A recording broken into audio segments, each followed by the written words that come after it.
lost continents. Quote, God is our refuge and strength, a very present help in trouble. Therefore, will not we fear, through the earth be removed, and through the mountains be carried into the midst of the sea.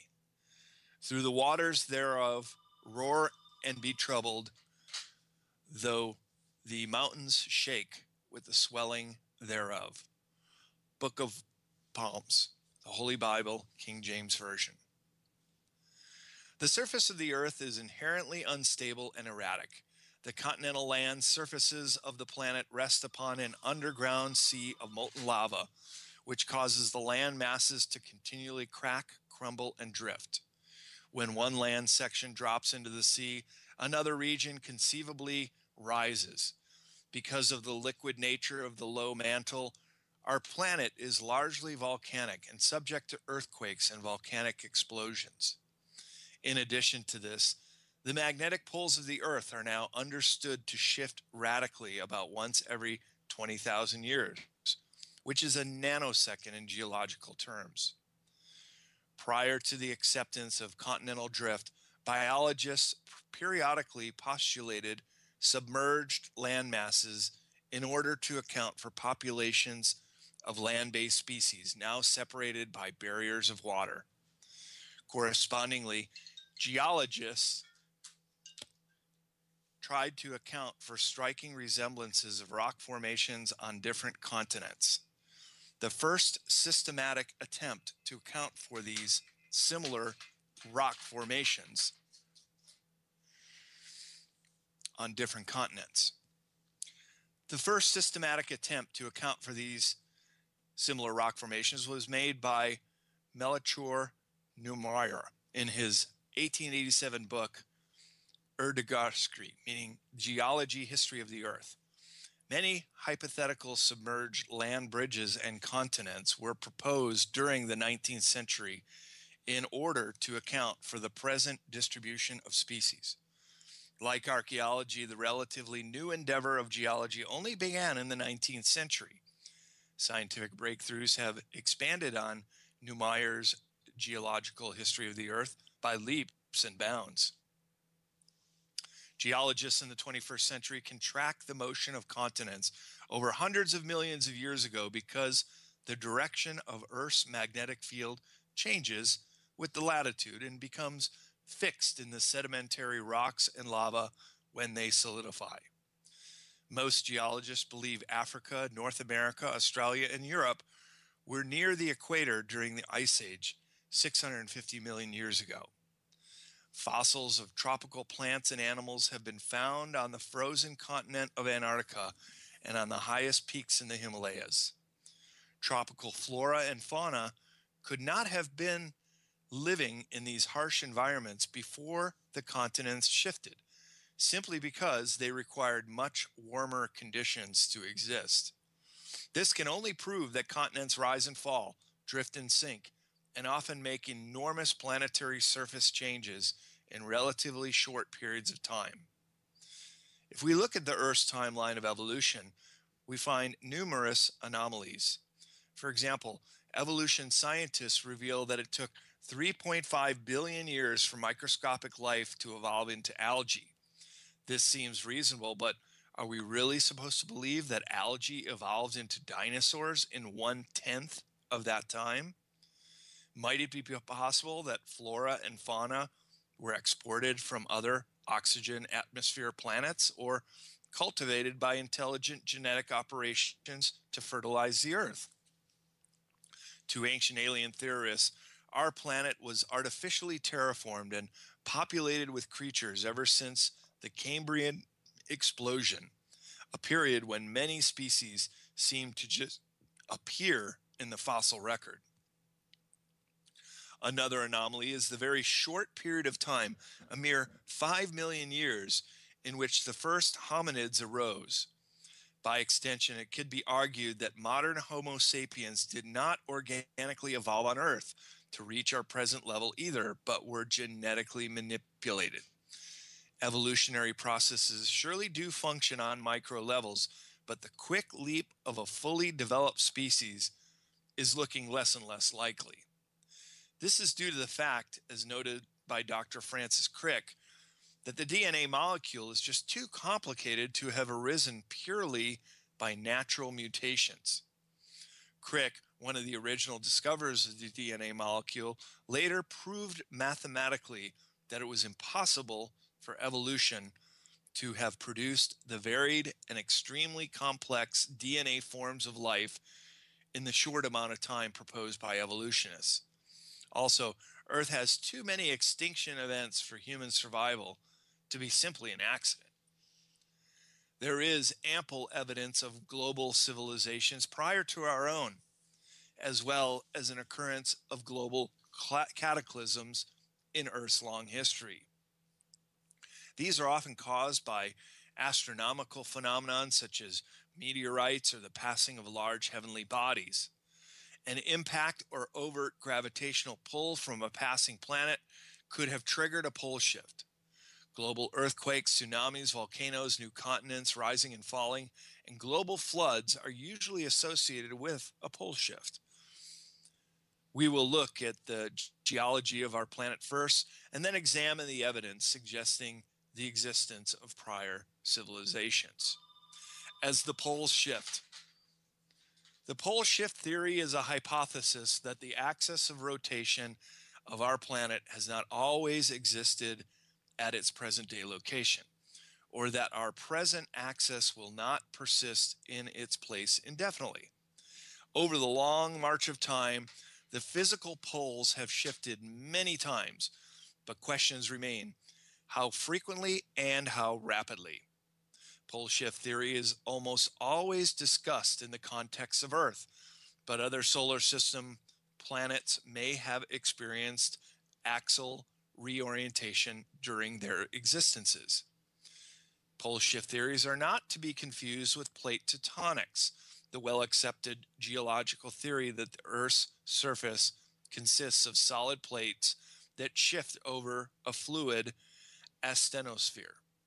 Nor should pole shifts be confused with continental drift, that is, the corollary to plate tectonics that maintains that the location of the continents has moved slowly over the surface of the Earth, resulting in the gradual emerging and breakup of continents, plus the reorientation of the ocean's shoreline over hundreds of millions of years. Pole shift theories are also not to be confused with geomagnetic reversal, the periodic reversal of the Earth's magnetic field that effectively flip-flops the north and south magnetic poles. Geomagnetic reversals have more current acceptance in the scientific community than theories related to pole shifts. In 1852, mathematician Joseph Adhemar suggested that the accumulation of thick ice at the poles periodically causes the Earth's axis to flip and the equator to suddenly move to where the poles were once located. An early mention of the Earth's shifting axis can be found in an 1872 article entitled Chronologie historique des Mexicans, which interpreted ancient Mexican myths as evidence for keeping record for 4 periods of global cataclysms that had begun around 10,500 BCE. Charles Hapgood is perhaps the most renowned proponent of pole shifts, as described in his 2 books, The Earth's Shifting Crust in 1958, which featured a foreword by Albert Einstein, and Path of the Pole in 1970. Hapgood built upon Adhemar's earlier model and speculated that the ice mass at one or both poles can overaccumulate and destabilizes the Earth's rotational balance, causing slippage of the Earth's outer crust around the Earth's core, while the core retains its axial orientation. Based on his own research, he argued that each shift took approximately 5,000 years, followed by 20 to 30,000 year periods with no polar movements. Also, in his calculations, the area of movement never migrated more than 40 degrees. His examples of recent North Pole shift locations include the Yukon Territory, Hudson Bay, and in the Atlantic Ocean between Iceland and Norway. In the last decade, the magnetic North Pole has been tracking a course toward Siberia. Hapgood was a proponent of slow pole shift motion, which causes only the most minor alterations and no widespread destruction. Many recent views predict more rapid changes with dramatic alterations of geography and localized areas of destruction due to earthquakes and tsunamis. Several recent books propose changes that take place in weeks, days, or even hours, resulting in a variety of doomsday scenarios. Regardless of speed, the occurrence of a pole shift results in a major climate changes for most of the Earth's surface, since areas that were formerly equatorial become temperate, and areas that were temperate transform to either more equatorial or more Arctic. Referring to Hapgood's research, Albert Einstein wrote that the idea of Earth's crust displacement should not be ruled out a priori, just because it does not fit with what we want to believe about our planet's past. What is needed, Einstein claimed, is solid geological and paleontological facts. For 6 months, Hapgood gathered the geological evidence to support the idea of an Earth crust displacement. In May of 1953, he forwarded 38 pages of this evidence to Einstein. Central to Hapgood's argument was his evidence that Lesser Antarctica was ice-free at the same time that North America lay smothered in ice. Einstein responded to Hapgood a week later, "I find your arguments very impressive and have the impression that your hypothesis is correct. One can hardly doubt that significant shifts of the crust have taken place repeatedly and within a short time." He urged Hapgood to follow up on evidence of Earth fractures. After Hapgood published Path of the Pole, he collaborated with Rand Flem Oth, a Canadian librarian and Atlantis researcher, and they worked together in pursuit of scientific evidence to back their pole shift theories.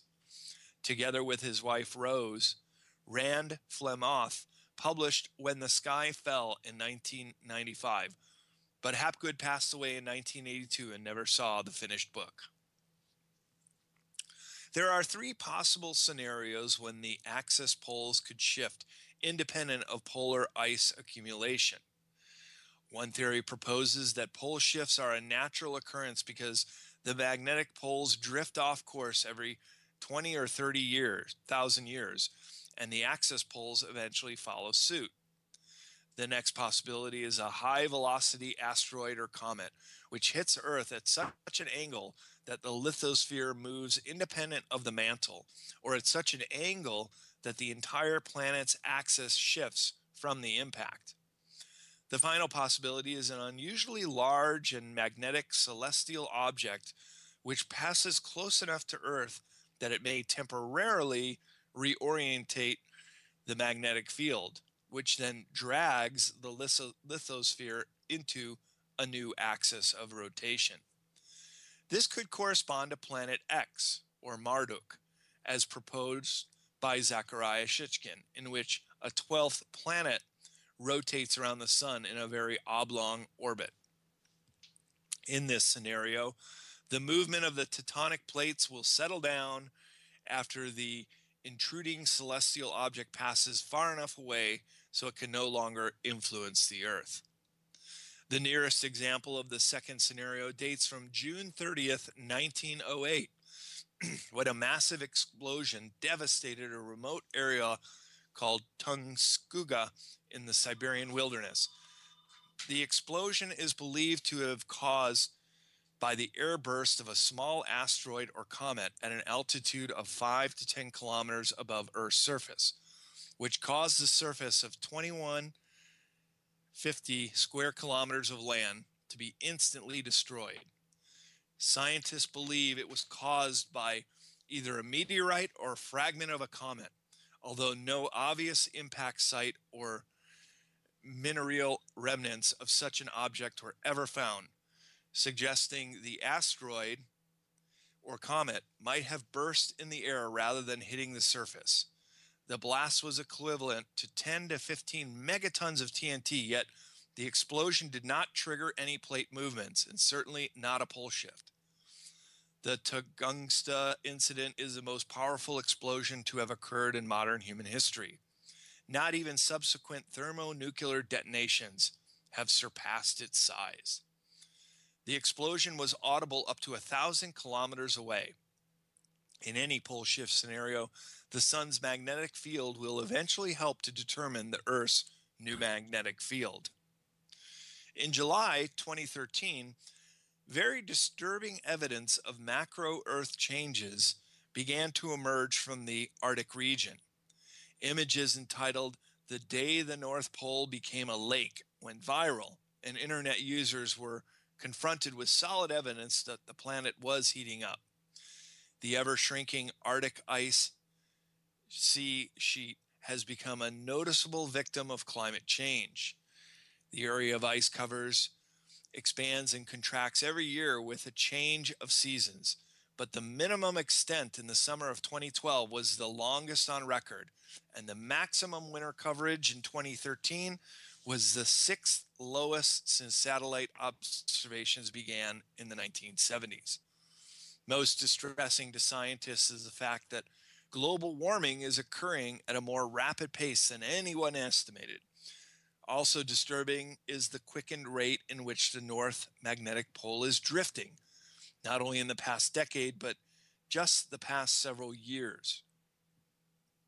In the first 6 months of 2013, for example, the North Magnetic Pole has shifted an astonishing 267 kilometers. It is currently moving at the rate of 1 kilometer per day, putting its arrival on the landmass of Siberia in a few years. According to NOAA, the North Magnetic Pole will cross over top of the axis of the Earth in 2018 for the first time in our modern history. It will cross the 180-degree line of longitude and will be well on its way towards Siberia. When the magnetic North Pole arrives in Siberia, it will have migrated 40 degrees across the northern hemisphere. Geomagnetic reversal scientists believe this will be a tipping point when the poles will shift at a high speed over the equator until it reaches 40 degrees south. Sudden cataclysms. If you ask the average person on the street what they understand by the term ice age, most will tell you that it was an era when continuous ice sheets smothered Arctic regions well into what are now temperate climes, as far south as approximately 50 degrees north in Europe and 36 north in North America. The resultant bleak landscape is often imagined as having been inhabited by such animals as hairy mammoth, woolly rhinoceros, and musk ox, hunted by our fur-clothed ancestors. The origins of such belief lies in the placement by geologists of such an ice age in the Pleistocene epoch, and this came to an end about 11,000 years ago when our own era, the Holocene, began. The several phases of the last ice age are said to have persisted for about 1 million years, during which time the ice sheets repeatedly waxed and waned. Coincidentally, ocean ice sheets similar to those expanding over Arctic latitude also allegedly blanketed the southern polar regions. Directly associated with the notion of an ice age, and indeed largely responsible for its inception, were a number of singular geological phenomena which, because they sometimes occurred together, apparently shared a common origin. Also included were striated rock surfaces, glacial erratic boulders, and immense accumulations of frequently intractable drift deposits. The geographical setting and location of these features were also peculiar. The striations, which often occurred in groups, nearly always shared a single orientation that commonly went against obviously pre-existing topography. The erratic boulders that in some locations are very numerous lie at all kinds of altitudes despite their often stupendous size and weight. Examples are known to be as long as a half kilometer in size and all occur at great distances from the nearest natural outcrops of the particular strata where they originated. The drift deposits sometimes occur on southern hill slopes only or on certain mountain peaks, but not in adjacent valleys, or frequently on chronically pulverized mantles underlying bedrock. The simultaneous eruption of mega colossal volcanoes would blanket the atmosphere in days, causing winter-like conditions globally. This impression, generally supported by all the evidence, is one of the overwhelming force operating indiscriminately, suddenly violent, and on a colossal scale. It should be noted that Yellowstone National Park in Wyoming lies over a supervolcano. It has erupted numerous times over the past 16 million years. The last major eruption was 640,000 years ago, 640,000 years ago. Past calderas reflect the movement of the North American plate over a massive magma chamber. Eruptions may be connected to fault lines moving over the chambers. Early surviving Mesopotamian legends record an epic conflict, not merely in retaliation to Earth, but also involving other planets in our solar system. Marduk was one of their names for this marauding celestial body that the Sumerians expressly stated as arriving from the depths of space and being drawn towards the sun by its enormous gravitational pull. Ancient cuneiform tablets describe Marduk's progress in considerable detail, along with stories of its Anunnaki inhabitants. Marduk's last passing of Earth was both disruptive and destructive. Its sunward journey took it past or near many of our system's planets and their satellites, including the Earth and our moon. If these descriptions are genuine, then it collided with a planet called Tiamat, which then disintegrated. This former celestial body once orbited beyond Mars, but was reduced to rubble after its collision with Marduk.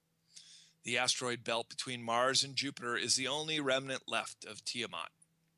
Babylonian baked clay tablets depicting the solar system consistently show one planet too many, while ancient Greek traditions speak of the lost planet called Electra.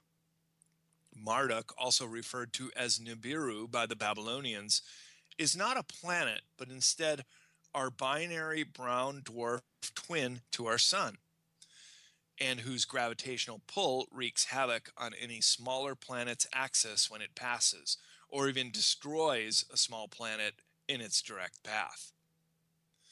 When a pole shift occurs, however infrequently, disasters seem to disrupt the Earth's surface features, and in rapid succession. It is clear that the Earth's planetscape has been altered on numerous occasions and had numerous periods of tremendous upheaval. This has included massive crustal fissuring both above and below sea level, an uplift, often violent, of many of the Earth's greatest mountain ranges to their present elevations. Widespread seismic and volcanic eruptions that also cause acute atmospheric pollution, extensive crustal subsidence, and the emptying and displacement of seas and lakes, along with the destruction of older drainage systems. Worldwide evidence of bone-packed caves with suddenly deposited animal remains or prehistoric woolly mammoths crushed by soil or ice so instantaneously that they still had food in their mouths, suggesting that great changes can happen in a near instant. Especially telling are the rock fissures, frequently containing contemporary but faunistically and climatically incompatible creatures. This not only emphasized the catastrophic nature of these events, but also strongly indicates the occasional alteration in the tilt of the Earth's axis. The Toba incident. Some 74,000 years ago, a massive volcano called Toba on the Indonesian island of Sumatra unleashed one of the greatest eruptions ever known, spreading blankets of ash across southern Asia. The Toba eruption corresponds to a period of great earth changes. The catastrophe also had many human witnesses. Archaeologists digging beneath the ash layer have found stone artifacts indicating that humans were living in the Jurera Valley of southern India before the eruption. The Toba eruption had an estimated volcanic explosivity index of 8, described as megacolossal, making it possibly the largest explosive volcanic eruption within the last 25 million years. It left behind a crater which measured 100 kilometers across. It was also responsible for the formation of sulfuric acid in the atmosphere. To give an idea of its magnitude, consider that although the eruption took place on the island of Sumatra in Indonesia, it deposited an ash layer approximately 15 centimeters thick over the entire Indian subcontinent. At one site in central India, the Toba ash layer was excavated to reveal a depth of 6 meters, and parts of Malaysia were covered with 9 meters of ashfall. A small group of modern humans in India suffered through the Toba ash cloud catastrophe, an event that reduced their numbers to near extinction. It has been calculated that 10 metric tons of sulfuric acid was ejected into the atmosphere by this event, causing widespread acid rain fallout. The Lake Toba eruption plunged Earth into a volcanic winter, eradicating an estimated 60% or more of the worldwide human population, most of whom may have been the surviving descendants of Lemuria. Although humans managed to survive even within the vicinity of northern Sumatra, the eruption changed the atmosphere of the planet and made survival nearly impossible. Only about 3,000 generations ago, a mere blink in the evolutionary timescale, the human population of Earth dwindled to the point where every human on the planet could fit inside a small American football stadium. The fallout from the Toba eruption may have possibly reduced the entire human population to merely a few thousand individuals who, according to geneticists, help to explain the similarity between all human DNA. All of us today are presumably the living descendants of a handful of survivors of the Toba eruption about 74,000 years ago. Ancient astronauts. The ancient astronaut theory seeks to explain anomalies in the human past, whether they be archaeological, mythological, anthropological, or paleanthropological. Putting the debate about whether or not aliens exist or visited Earth long ago aside, there is little doubt that humankind has been fascinated with ETs ever since ancient times. Historians and archaeologists have found many representations of alien-looking beings throughout the world. Not only do we find depictions of aliens in ancient artwork, but we also find clues in the stories, legends, and lore of the ancients that point to the reality of different-looking humanoids interacting with humanity. What's more, giant skulls have also been discovered in many locations worldwide, revealing that these were no ordinary humans. Even Discover magazine carried the story in December 2009 of the massive Boskop skulls, a type of large cranium hominid found in South Africa, Mesoamerica, Siberia, and elsewhere, and with double the brain size of a normal person. No known human deformity can explain these skulls. Worldwide ancient traditions tell of a traumatic long ago battle between Earth and an atrocious cosmic visitor, remembered by various names, terminated a previous golden age and set the earth alight before extinguishing the fires with a vast flood. Biblical texts call the latter Noah's deluge, and the classical Greek's name of Phaeton is ascribed to this fiery celestial intruder. These two stories and many others epitomize a historically familiar sequence of disastrous events. Our ancient relatives utilized technology that is significantly more advanced than our own. Such technology was used to levitate giant blocks of stone into the megalithic architecture structures found worldwide. If this were so easy to do, whether a given culture is primitive or not, we would undoubtedly still be doing it today. Nonetheless, when the Japanese attempted to recreate the Great Pyramid at a much smaller scale with fully modern equipment, they utterly failed. Yet towering pyramids and other gigantic stone structures have been discovered all around the world, both above and below the ocean surface. Ancient underwater structures can be found in hundreds of locations, but could these aquatic relics be the ruins of an unknown civilization or even proof of extraterrestrial visitations? The infamous tale of the long-lost city of Atlantis may be preserved memory of an ancient alien metropolis populated with very human-like inhabitants. The ruins of recently discovered temples beneath Lake Titicaca in Peru support local legends of an underwater UFO city occupied by the Great White Brotherhood. On the other side of the world, ancient Indian texts known as the Sangams describe sunken cities where aliens and humans intermingled thousands of years ago. In various locations under the water of the Mediterranean and Caribbean seas, there are hundreds of coastal and island cities, some of which sank eons ago, while others persisted more recently, within the past 6,000 years.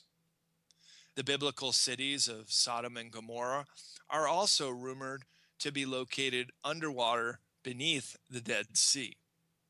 Likewise, wherever there are gold resources that can be mined, we also find ancient mines from previously highly advanced civilizations.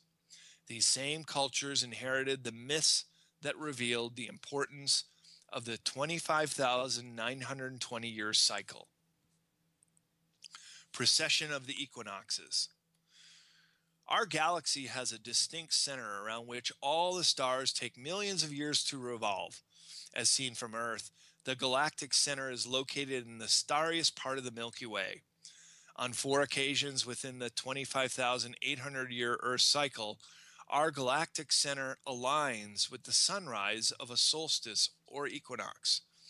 The last time it came to pass was on fall equinox 6,450 years ago, approximately at the dawn of the emergence of old world civilizations on Earth. On the winter solstice in the northern hemisphere on December 21st, 2012, this galactic center has once again aligned with our sun. Apparently, this event was recorded by the Mayan in their mapping of the long count of time. The Maya left behind astrological, monumental, and mythological evidence to emphasize the importance of this era we have just entered. It is suggested that the Mayan calendar ran out of time on this day for a very profound reason. Time and again, the ancients recorded galactic alignment to occur only once every 25,920 years, representing the apparent motion of the stars in the night sky, which drift by 1 degree every 72 years when viewed on the same day each year. Astronomers argue that the galactic equator is an entirely arbitrary line and can never be precisely determined because it is impossible to say exactly where the Milky Way begins or ends. Nevertheless, many independent accounts maintain this alignment occurs as a result of the precession of the equinoxes. In Western astrology, the cycle is divided up into 12 parts of 2,160 years each, known as the Age of the Zodiacs. We are now moving into the age of Aquarius. In over 30 different ancient cultures, virtually every ancient philosophical system in the world, information was encoded, suggesting that history repeats itself in this vast 25,920 year cycle. This was proven by reputable scholars Giorgio di Sant'Elena and Hertha von Deschen in their epic 1969 work Hamlet's Mill, and brought to public mass awareness by Graham Hancock in his essential 1995 classic, Fingerprints of the Gods. New Age proponents of the galactic alignment hypothesis argue that just as astrology uses the position of stars and planets to make claims of future events, the Mayans plotted their calendars with the objective to prepare for significant world events. Independent researcher John Major Jenkins authored a book entitled Maya Cosmogenesis 2012 with an introduction by Terence McKenna, which illustrates that the Maya not only understood precession, but that their 2012 end date predicted a special demarcation. What the prophecies foretold is a coming golden age of unprecedented peace and prosperity. The precession of the equinoxes is caused by the Earth slowly wobbling on its axis, a motion that is almost imperceptible within an elderly person's lifetime. This shift is position of 1 degree occurs every 71.5 years on the equinoxes and solstices. Because the sun is 1/2 of a degree wide, it will take the December solstice sun 36 years to process through the galactic equator. This galactic alignment occurs only once every 26,000 years and is what the ancient Maya were identifying with the year 2012 end date on their long count calendar. Lemuria or Mu or Atlantis? It needs first to be pointed out that Atlantis was merely one name of several ancient civilizations identified worldwide. The lost continent of Atlantis certainly did not sink all at once, and there's plenty of hard evidence left behind, such as numerous megalithic stone structures located all around the world, and some even found under the surface of the ocean. Over 3,300 of these ancient stone structures have been identified, and most were clustered around and built atop a global grid of lines that originate from the 12 vortex points, where ships and planes continue to disappear on Earth, as discovered by Ivan T. Sanderson in the 1960s. Sanderson did the hard work of plotting out where the ships and planes were disappearing, going back through the entire history of aviation and much of the available marine history. These 12 points, curiously enough, are even spaced in a sort of geometric grid. The most infamous is the Bermuda Triangle in the central North Atlantic Ocean, which connects to the island of Bermuda, then south to Miami, and including all of Puerto Rico. Nearly as famous as Atlantis is the legendary lost world of Mu, at times called Lemuria. Among Pacific Islanders, and according to tradition, Mu was an Eden-like tropical paradise located somewhere in the Pacific that sank along with all of its beautiful inhabitants thousands of years ago. Like Atlantis, there is an ongoing debate as to whether it really existed and, if so, where. Madame Helena Blavatsky, the founder of the Theosophical Society in the 1800s, believed it to be located in the Indian Ocean. Although Lemuria has been excluded from the realm of conventional science, it has been embraced by occult writers, as well as some Tamil writers of India. Accounts of Lemuria differ according to the requirements of their contexts, but all share a common belief that a continent existed in ancient times and sank beneath the ocean as a result of geological change, seemingly cataclysmic. The ancient residents of Mu, who remain alive today, are a favorite subject of channelers who decipher their enlightened messages without an actual physical meeting. Lemuria entered the lexicon of occult studies through the works of Madame Blavatsky, who claimed in the 1880s to have been shown an ancient pre-Atlantean book of Design by the Mahatmas, or the great souls of India.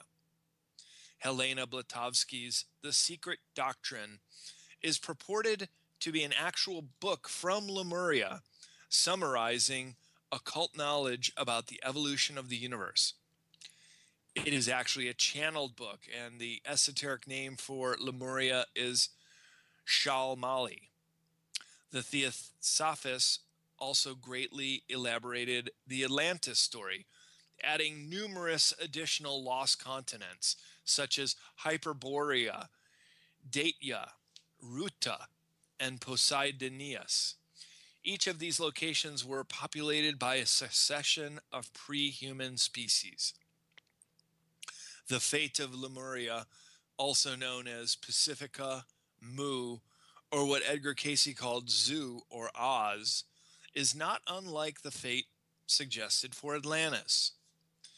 It is much like the destiny of humanity foreseen in our timeline by prophets of old and modern-day clairvoyants.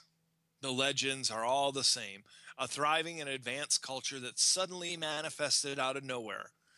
Their origins and downfall are all linked to destruction when their continents sank beneath the sea, and due to natural cataclysms and perhaps human imbalance. The decline of Lemuria. Many Lemuria researchers claim that it was the science of government that was these early civilizations' greatest achievements. Supposedly far in our distant past, there was just one common language and one benevolent government. Education was the keynote of the empire's success, and because every citizen was versed in the laws of the universe and given through training in a profession or trade, the result was magnificent prosperity. A child's education was compulsory until the age of 21 in order for the adult to be eligible to attend citizenship school. This training period lasted for 7 years, and so the earliest age at which a person could become a citizen of the empire was 28. The garden planet was filled with wild animals, abundant flora, and the human population was a mere fraction of what it is today.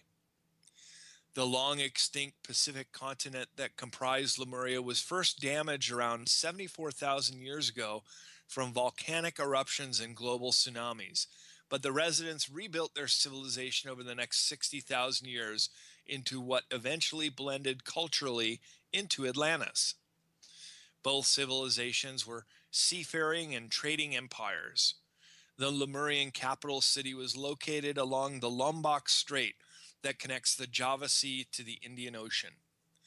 This part of the world was known for having gigantic elephants, remains of which can be seen today at the Bandung Museum in Indonesia.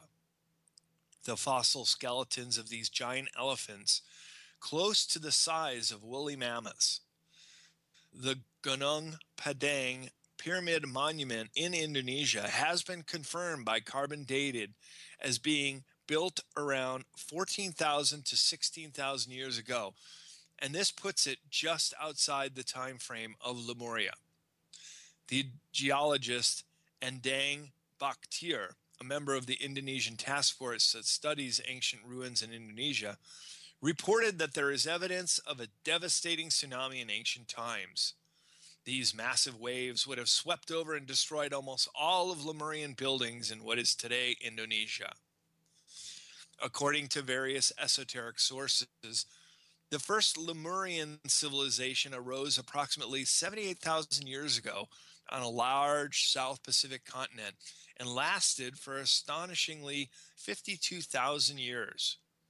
It is sometimes said to have been destroyed in earthquakes generated by a pole shift that occurred around 26,000 years ago. While supposedly Lemuria did not reach as high in technological advancements as other later civilizations like Atlantis, it is nonetheless said to have attained skill in the construction of megalithic buildings, a few of which being able to withstand earthquakes and tsunamis. Another indication of advanced technology is found among the mysterious ruins discovered on a small island called Malden in the vast Pacific Ocean basin. There are 40 stone temples on Malden Island that are described as being similar in design to the buildings of the equally puzzling non-Madal site on Ponape Island, about 5,475 kilometers away in Micronesia. On Malden Island, there is a stone road that runs along the bottom of the Pacific Ocean under hundreds of meters of water, connects and crosses the island, and then subsides back underwater again. This suggests that an entire landmass was once above water, supporting an advanced and complex civilization. In addition, the Malden ruins are said to contain the remains of yet another ancient pyramid. The largest building of non-Madal is called Non-Dawas. It is a massive open-air complex with an inner sanctum. Underground tunnels connect Non-Dawas to several of the larger buildings, each built onto its own islet. It has been reported that some of these tunnels go beneath the reef and exit to underwater caves that can be investigated while scuba diving. The walls of Non-Dawas are an impressive 11 meters high and are constructed of huge, expertly stacked stones. Some of the rocks are basalt logs 5 meters long and with a hexagonal shape and form naturally on the island through crystallization. The largest stones are huge slabs that are roughly cut and dressed. Contained within the rock basalt of Non-Madal are large crystals that are highly magnetized. These heavy basalt crystals are so magnetized that compasses spin out of control when held near the walls. Further adding to the mystery, before World War II, Japanese divers discovered platinum watertight tombs containing very large human bones. This coincides with other discoveries of massive bones, suggesting the existence of a giant people with a highly advanced civilization. Could all this suggest evidence of a very old sunken continent in the Pacific? There is a legendary sunken kingdom called Kumari Kandam that is described in ancient Tamil literature. This supposedly sunken landmass is frequently compared with Lemuria. According to modern interpretations of classical Tamil literature, the epics Chalbratacharam and Mani Mekaliya describe a submerged city called Puhar. It is said that the Dravidian race of people occupying southern India originally came from a land that is south of the present-day coastline and that became submerged by successive floods. There are various claims from Tamil authors that a large landmass once connected Australia to the present-day Tamil Nadu coast. It is interesting to note that Madame Blavatsky portrays the Lemurians as being black, as described the Negroid race of India and Australia, the Dravidians, and the Australoids, respectively, along with the Papuans and Melanesians as being descended from Lemurians, Blavatsky's third root race. The first root race were ethereal in nature, while the second root race were the golden yellow-skinned Hyperboreans. The third root race were dark-skinned Lemurians, with the fourth and final root race being the multiracial Atlanteans. When viewed from this perspective, humans on Earth are a hybridized race stemming from multiple independent points of origin and having crossbred over the last 200,000 years. The exact location of Lemuria varies among researchers and authors, although it is one of the mysteries of the Pacific region that flows into the South American continent, much like as Atlantis is linked to the northern Atlantic land areas that stretch from the Mediterranean to the Caribbean seas. Wherever the location of Lemuria may be, it is linked with the Ring of Fire and the equatorial region of the southern hemisphere. In search of lost civilizations. Lemuria was the archetypical Atlantis, comparable to the Garden of Eden or Paradise, and considered the site of origin for both humankind and advanced Earth civilization. From a Pacific region that was once largely above water, the Lemurian Atlanteans colonized the nearby region of India, which became its twin and partner. In mythical terms, we can say that Lemuria, Indonesia was the mother, and that Atlantis, India, was the father of all the other civilizations. Off the southern Japanese island of Okinawa, and at several locations in the Ryukyu island chain, beneath 6 to 40 meters of water, scuba divers discovered enigmatic structures that appear to have been built by an ancient lost civilization. Offshore of several islands in Okinawa Prefecture in Japan, especially the small island of Yonaguni, about 110 kilometers east of Taiwan, divers located and mapped 8 separate locations starting in March 1995. Professor Masaki Kimura, a geologist at Ryukyu University in Okinawa, was the first scientist to investigate the Yonaguni site. He concluded that the mysterious 5-layer underwater structure was human-built. He said, "The object has not been manufactured by nature. If that had been the case, one would expect debris from erosion to have collected around the site, but there are no rock fragments there." The discovery of what appears to be a road surrounding a building foundation was further evidence that the structure was made by humans, he noted. Skeptics dismissed the findings, saying the large tiered formations are probably natural in origin. This skepticism did not last long. Then, in late summer of the following year, writes Frank Joseph in an article for Atlantis Rising, another diver in Okinawa waters was shocked to see a massive arch or gateway of huge stone blocks beautifully fitted together in the manner of prehistoric masonry found among the Inca cities on the other side of the Pacific Ocean in the Andes Mountains of South America. This seemed to confirm with all that the Okinawa underwater ruins were indeed human-crafted.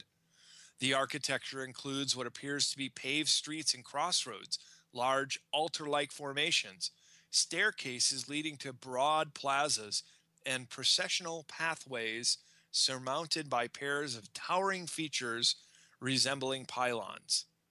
Some of these peculiar details of Yonaguni include 2 closely spaced pillars which rise to within 3 meters of the surface, the loop road, a 5-meter-long ledge that encircles the base of the formation on 3 sides, the totem, a stone column about 7 meters tall, the dividing wall, a straight wall 10 meters long, the Gosta Tai, an isolated boulder resting on a low platform, the turtle, a low star-shaped platform, the triangular pool, a triangular depression with 2 large holes at its end, and the stage, an L-shaped rock.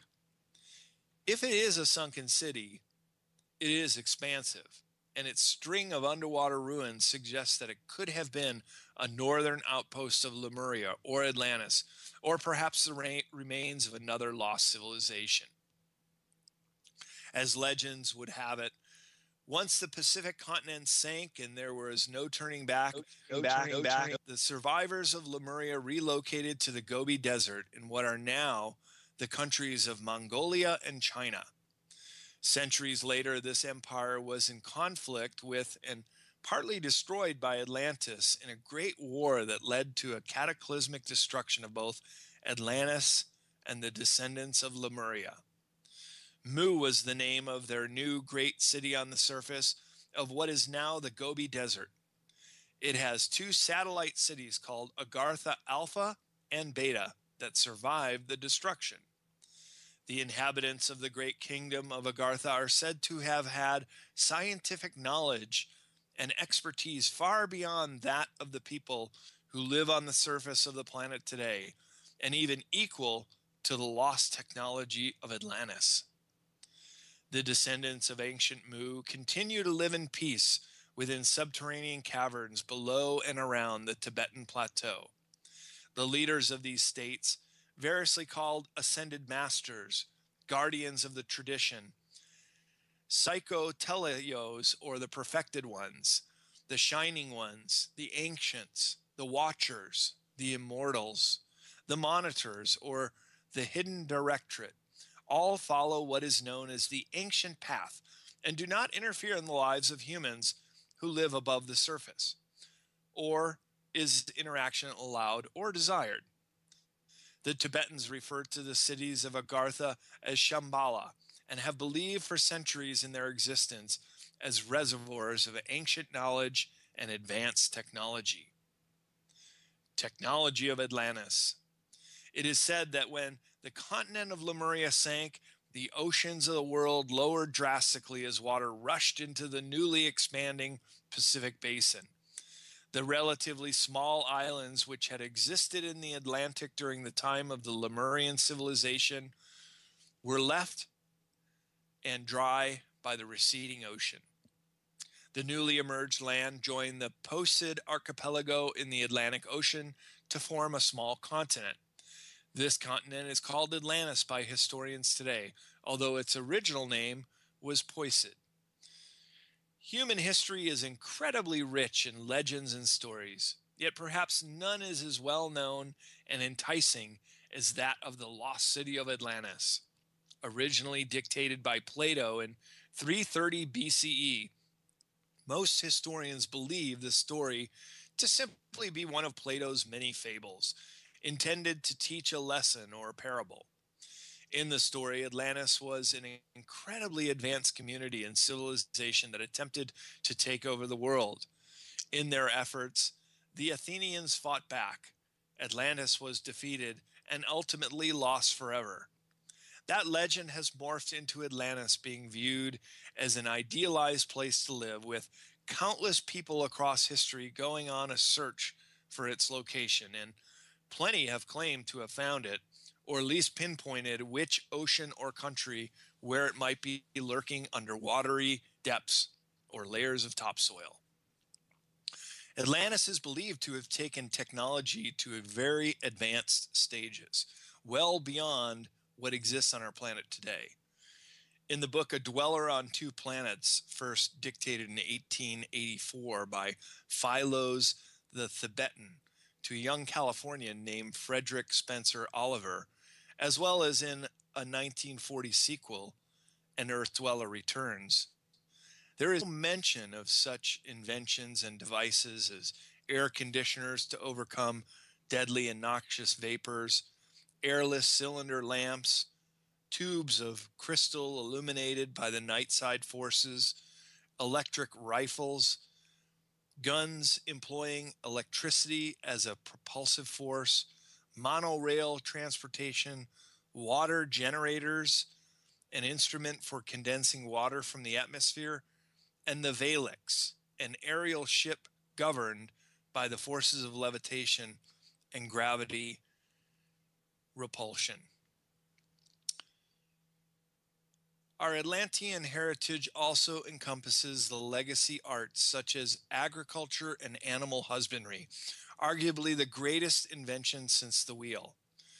Without the domestication of plants and animals, most or all of which originated in Atlantis and often embodied an advanced use of genetic engineering. What we know today as civilization could never have been developed. Besides these developments, a series of mystery inventions are also owed to Atlantis and Lemurian origin. Metallurgy, paper, the alphabet, medicinal drugs, gunpowder, weaving, and stonemasonry are attributed to the great antediluvian civilizations of our past. Some of their technology is still considered secret science. The ancient builders used an ultrasonic machine for carving, for example, and sound vibration that was used to produce an electromagnetic field that overcame gravity and could move huge rocks to construct the pyramids and other megalithic wonders. An advanced ancient civilization such as Atlantis likely would have left behind a cache of records, and there is significant amount of evidence indicating that something like a hall of records may lie buried somewhere on Egypt's Giza plateau, perhaps directly beneath the paws of the Sphinx. Several ancient texts refer to secret chambers and underground passageways beneath the Sphinx. Around 443 BCE, the Greek historian Herodotus reported that there exists a vast labyrinth beneath and beyond the Great Pyramids. Legends speak of a group of survivors from the lost continent of Atlantis who brought their advanced knowledge to Egypt and deposited it in a secret chamber beneath the Sphinx prior to the sinking of the great continent around 10,500 BCE. Conventional Egyptologists dismiss such notions, stating the Sphinx was built approximately 5,000 years ago and has no such lost chambers. The Greeks' Atlantis. Along with Herodotus, many other prominent Greeks made their journey to Egypt in antiquity, some in their elder years. Besides being considered an ancient repository of knowledge, traveling to Egypt was a rite of passage. Solon was a famous statesman, lawmaker, lyric poet, and is even credited with having laid the foundations for Athenian democracy. The Greek travel writer named Pausanias listed Solon among the 7 sages of the ancient world. After he had finished reforming the country, Solon traveled abroad, with his first stop at Egypt. There he visited Heliopolis, where he discussed philosophy with Xenophius, an Egyptian expert on the subject. Subsequently, at Sais, he visited Neith's temple and received an account of the history of Atlantis from the priests there. Solon wrote out this history as a poem, to which Plato subsequently made references in his dialogues, Timaeus and Critias. Plato's references to Egypt as the source of the Atlantis narrative came to him via Solon. The Egyptians called Atlantis by the name of Khepchu, which was their name for the people of Crete. It is known that survivors of the Minoan volcanic disaster asked Egypt for help, since they were the only civilization that was a high culture at the time. Plato described quarries on the island of Atlantis where rocks of white, black, and red were extracted from the hills and used to construct a great island city. The description matches the colored rocks found on Santorini and other speculative locations of Atlantis. The island of Santorini was devastated by one of the largest volcanic eruptions in recorded history, some 3,600 years ago. The Thera eruption occurred at the height of the Minoan civilization. Plato said that Atlantis existed much earlier than Thera, and that the location was not near Santorini. Plato minces no words in placing its location just beyond what the Greeks called the Pillars of Hercules, today known as the Rock of Gibraltar and the northern tip of Morocco. The island city of Atlantis was described by Plato as being laid out in a series of concentric circles of land and water, each one connected to the sea by a deep canal. Plato describes bustling docks hosting a huge number of ships and extensive causeways for unloading cargo. Underneath, frescoes from the island have depicted Santorini with a configuration that can be interpreted as a similar Atlantis civic pattern. It also shows a huge city on the island, theorized by archaeologists to represent the center of the caldera destroyed during the Minoan occupation of Santorini in Greece, among other locations around the Aegean Sea. After the volcanic disaster at Santorini, Minoan civilization went into sharp decline. The ancient Egyptians and Greeks spoke of Atlantis as being plagued by warring factions, and it was finally destroyed around 12,900 years ago, either by the folly of war or by what most sources ascribe to an asteroid's devastating impact with Earth. This catastrophic natural disaster may have been the cause of the flooding and sinking of the continent of Atlantis, and reason recorded history only seems to go as far back to 10,000 BCE. Such a globally catastrophic event would cause the extinction of a vast number of animal species, including many mammals and a vast segment of the human population as well. What was considered the history of that ancient age was at that point lost and forgotten, and history had to start all over again. Atlantis, where? There are about as many theories as to the true location of Atlantis as there are soccer players in the world. We get the bulk of the Atlantis narrative from Plato, who wrote about it in the beautiful, technologically advanced continent-sized island back in 370 BCE in one of his dialogues entitled Timaeus. For in front of the mouth, which you Greeks called the Pillars of Hercules, there lay an island which was larger than Libya and Asia together, and it was possible for the travelers of that time to cross from it to the other islands, and from the islands to the whole of the continent, over again, them which encompasses that veritable ocean. Once again, in Plato's account, the location is vague, simply an island outside the Pillars of Hercules, which is largely regarded to be somewhere in the North Atlantic Ocean, outside of Gibraltar, Spain.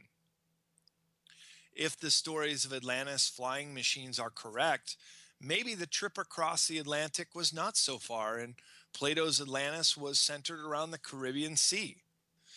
Many, of course, conclude that Atlantis never really existed and was just merely a fable. Those who think it did exist have sought evidence, or at least clues, in almost every corner of the globe.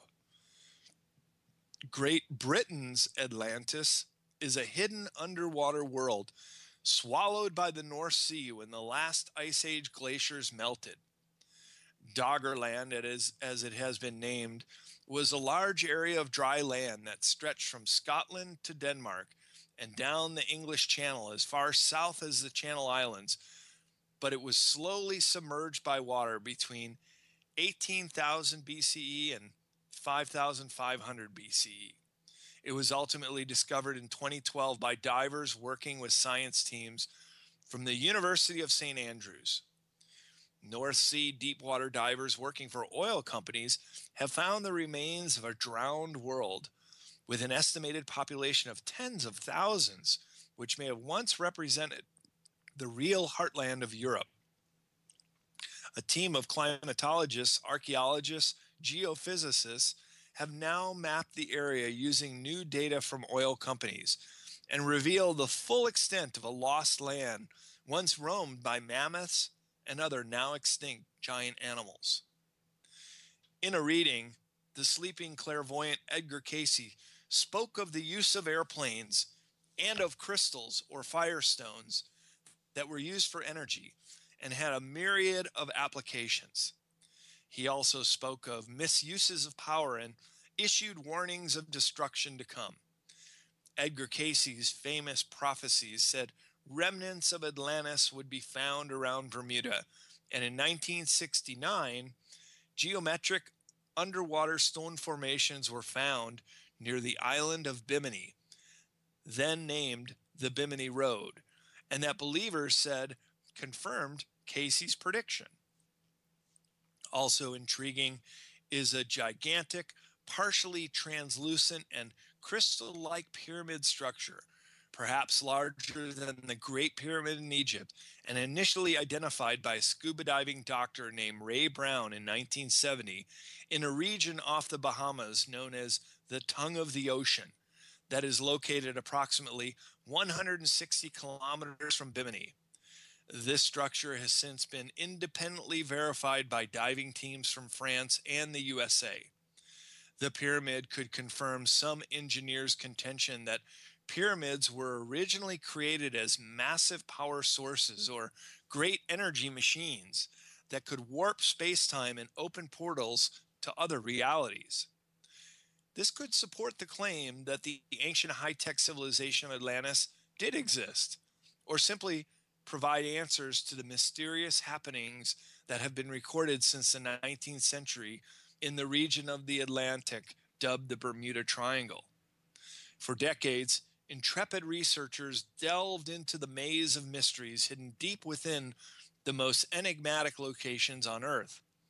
What's more, explorer Tony Bennick reported the monumentous discovery of yet another huge pyramid under 3,000 meters of water in the middle of the North Atlantic Ocean. This pyramid, Bennick claims, is capped with a huge crystal. And if that's not enough, the Erie Marshall expedition in 1977 discovered yet another pyramid off of Cay Sal in the Bahamas. Marshall even snapped underwater photos of a small pyramid that is submerged beneath 45 meters of water. Other proposed locations for Atlantis include the Mediterranean Sea, the Aegean Sea, just off the Atlantic coast of present-day Portugal and Morocco, various locations around the Caribbean Sea, off the coast of England, near Antarctica, Mexico, and deep off the coast of Cuba. Other writers have proposed that ascended masters of esoteric wisdom inhabited subterranean caverns or a hollow earth. Antarctica, the North Pole, the Yukon Territory, Tibet, Peru, and Mount Shasta in California have all had their advocates at the locations of entrances to subterranean realms referred to as Agartha, with some even advancing the hypothesis that certain UFOs have their home base in these places. Caribbean sunken cities. In May 2001, an exciting discovery was announced by Advanced Digital Communications, a Canadian company led by ocean engineer Paulina Zeltiski, whose team was mapping the ocean bottom of Cuba's territorial waters. Sonar readings revealed something unexpected and quite amazing 670 meters below on the ocean floor. They discovered a stone structure laid out in a geometric pattern that looked very much like the ruins of a city. What we have here is a mystery, said Paul Weinswig of ADC. Nature couldn't have built anything so symmetrical. This isn't natural, but we don't know what it is. The immediate suggestion of many enthusiasts was that this was conclusive evidence for the great sunken city of Atlantis. National Geographic showed a great deal of interest in the site and was involved in subsequent investigations. Then the subject went mute. In 2003, a mini sub dove down to explore the structure. Paulina Zelitsky of ADC said that they saw a structure that looks like it could have been a large urban center. However, it would be totally irresponsible to say what it was before we have evidence. Further explorations have mapped and created 3D imagery of the cityscape. Because of its extreme depth, only computer models of this mysterious underwater city exist. A team of scientists continue to explore around these megalithic ruins found in the Yucatan Channel near Cuba. They have found evidence of an extensive urban environment stretching for many kilometers along the ocean floor. Some believe that the civilization that inhabited these predates all known ancient American cultures. Before he died in 2010, retired U.S. Air Force Lieutenant Colonel Wendell Stevens interviewed a guard who worked at S4, part of the ultra-secret complex at Area 51 in Nevada. The guard was a nervous man under an assumed name, but he agreed to give an interview in what was said to be the only one he'd ever given. After a couple of failed attempts to reconnect, the guard was presumably captured and subsequently was disappeared. In the interview, the guard said that he had seen quite a few captured UFOs during his tenure, but that the greatest excitement was when they brought in an ancient Atlantean ship that had reputedly been found in an undersea temple complex located off the coast of Cuba and recovered during the Cuban Missile Crisis. This confession would suggest that knowledge of the underwater temple complex discovered in 2001 by ADC seemed to go back decades, at least to the early 1960s. Part of the guard's story, also confirmed by other whistleblowers, was that when the scientists at S4 tried to access the power supply in the recovered craft, they released a potent and deadly electromagnetic and neutron pulse that instantly killed 34 scientists. In the weeks following this accident, there was a shortage of advanced propulsion scientists. And this is the main reason why Area 51 whistleblower Bob Lazar was originally hired by Edward Teller. It is important to note that once identified, any ancient UFO discovered anywhere on the planet is quickly removed to the most secret locations of the shadow government. One of the most intriguing discoveries of Caribbean Sea ruins is the previously mentioned story of Dr. Ray Brown. While diving near the Bari Islands in the Bahamas, Dr. Brown claimed to have happened upon a pyramid shining like a mirror that he estimated was 37 meters tall, although he could see only the top 27 meters. The pyramid had a colored capstone and was surrounded by the ruins of other buildings.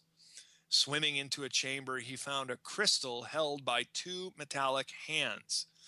Over the crystal hung from the center of the ceiling a brass rod, at the end of which was a red, multifaceted gem of some sort. While he was still alive, Dr. Brown showed the crystal orb, which allegedly had strange and mystical powers, to many curious handlers. Like a few of the mysterious crystal skulls of Central America, Dr. Brown's crystal sphere is the source of a variety of paranormal events. People have felt strange tingling sensations and felt breezes of ionic winds blowing nearby. Cold and warm layers surround it at various distances. And other witnesses have seen phantom lights or heard voices. A compass needle placed next to the sphere will spin counterclockwise, then begin turning in the opposite direction when moved only a few centimeters away. Megalithic cultures. Although there are several examples worldwide, the best example of ancient stone work on a massive scale, as well as the engineering of megalithic blocks, can be seen at the ruins of Baalbek in what is today Lebanon. Baalbek is indeed one of the greatest mysteries of the ancient world because its massive fitted blocks exceed even the capacity of today's largest cranes to move. Located deep within the scenic Bekaa Valley is an age-old acropolis devoted at various times to a wide variety of gods and goddesses. It was originally dedicated to the Semitic divinities of El, Baal, and his goddess partner Astarte, whose cult involved prostitution and sacred orgies. Next came the Greek temples of Zeus, Aphrodite, and Hermes, replacing the older temples. The Romans, for example, built directly atop the Greek locations, but changed the names to Jupiter, Venus, and Mercury. The megalithic mystery surrounding the massive formation stones beneath the Roman Temple of Jupiter, constructed long before the Roman Empire. The courtyard of the Jupiter Temple is situated on a platform called the Grand Terrace, which consists of a huge outer wall and a filling of massive stones. The lower courses of the outer wall are formed of huge, finely crafted and precisely positioned blocks. They range in size from 10 to 11 meters in length, 5 meters in height, and 3 meters in depth, and weigh approximately 410 metric tons each. 9 of these blocks are visible on the north side of the temple, 9 on the south, and 6 on the west. Above the 6 blocks on the western side are 3 even larger stones called the triathlon, and each massive block weighing in excess of 910 metric tons. The quarry is just a short distance away. Another even larger stone lies in a limestone quarry 500 meters from the Baalbek complex, weighing an estimated 1,100 metric tons. It is 21 meters by 5 meters, making it the single largest piece of stonework ever crafted in the world. Called the Hajar el-Gubal, the stone of the south, it lays at a raised angle with the lowest part of its base still attached to the quarry, as though it were almost ready to be cut free and transported to its presumed location next to the other trithlon stones on the western wall at Baalbek. It is the largest hewn stone in the world. Why these stones prove such an enigma to contemporary scientists, engineers, and archaeologists are the method of quarrying, transportation, and the precision placement as seen at Baalbek and other megalithic building locations. The western wall at Baalbek, for example, is beyond the technological ability of any known ancient or modern builders. The notion that ancient cultures might have been developed knowledge superior to modern science leaves many experts grasping for an explanation. The conventional model calls for the use of ropes, wooden rollers, and thousands of laborers who painstakingly dragged the blocks to their destination. Yet the builders who did construct monuments using the method were only moving blocks 1/10 the size and weight of those at Baalbek. Plus, their journey from the quarry to the work site moved along flat surfaces with wide movement paths. The route to the site of Baalbek, however, is uphill over rough and winding terrain, and there is no evidence whatsoever of a flat hauling surface having been created in ancient times. Next, there is the problem of how the mammoth blocks, once they were brought to the site, were lifted and precisely placed into position. It has been theorized that the stones were raised using a complex array of scaffolding, ramps, and pulleys that were powered by large numbers of humans and animals working in unison. Again, this explanation is unconvincing. In the spatial context of how Baalbek stones were placed, no staging space is available. Hills, in fact, slope away from where the lifting apparatus would need to have been placed, and no evidence has been found of a flat and structurally firm surface having been constructed. This series of giant stones, precisely placed side by side, offers no conceivable explanation, suggesting where a huge pulley apparatus could have been stationed. Likely constructed in antediluvian times, Baalbek was clearly built using other means. This massive platform was built by a highly sophisticated culture that, as has been suggested, employed a type of sound harmonics or acoustic levitation to render the stones weightless in order to set them into place. Today's most famous archaeological enigma, the Great Pyramid of Giza at Egypt, which we discussed earlier, and not buried under the sea or land, is also presumed to have been built by the ancestors of Atlantis. It is located only a few hundred kilometers from Baalbek and is situated precisely at the center of all the Earth's landmass. As such, it is placed in the exact center of all the continents on the planet and divides the Earth landmass into approximate equal quarters. The Great Pyramid is located at 29 degrees, 58 minutes, 51.06 seconds north latitude, and 31 degrees, 9 minutes, and 0.0 seconds east longitude. The north-south axis is the longest land meridian and passes through Asia, Europe, Africa, and Antarctica. The east-west axis is the longest land parallel running through the African, Asian, and North American continents. These two lines of latitude and longitude pass through more land and less water than any others on Earth. And there is obviously only one place that these longest landlines of the terrestrial Earth can cross, at the exact location of the Great Pyramid. A total of over 2,300,000 blocks of limestone and granite were used in its construction, along with the average block weighing 2.3 metric tons, and none weighing less than 2 metric tons. The large blocks used in the ceiling of the king's chamber weigh as much as 8 metric tons.